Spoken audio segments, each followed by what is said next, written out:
Quelques mots sur ChatGPT, je l'ai évoqué tout à l'heure. Oui. Comment est-ce qu'aujourd'hui, on peut encore enseigner à l'heure où ChatGPT peut devenir l'interlocuteur, en fait? Oui, mais vous voyez, il y a une suite tout à fait logique.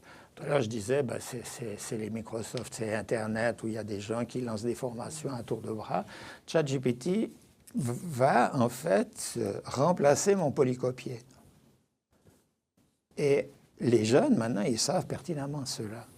Donc, on ne doit pas les laisser se noyer dans une facilité en se disant « Ouais, de toute façon, je vais faire mon travail à ChatGPT, puis je balancerai ça au prof et il ne verra rien du tout. » Donc, ce qui peut être le cas, parce que ce n'est pas aussi simple de parfois, ChatGPT hallucine, mais parfois, il fait les choses très bien. Mais donc, oui. Comment est-ce qu'on vérifie quand on est enseignant? Alors, c'est extraordinairement difficile. Alors, Dieu merci, dans la relation humaine, on connaît les gens. Puis on se dit « Mais comment a-t-il pu ?» Et puis après, en interrogeant, on se rend compte quand même des En interrogeant, vous voulez dire qu'on a un retour de l'examen oral, peut-être, qui est plus important que par le passé? Alors, ça, c'est inévitable. Inévitable que l'examen doit se faire différemment. Nous, on réfléchit à les laisser travailler avec Internet ouvert. Et puis, à d'autres moments, la copie très classique où, allez, vous prenez une feuille, puis vous dissertez sur tel sujet. À la main, avec le Bien stylo. sûr, bien sûr.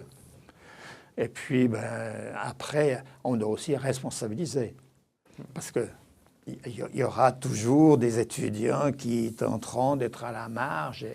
Et ça me rappelle lorsque j'avais 25 ans et que je disais aux étudiants, écoutez, moi je déteste les tricheurs.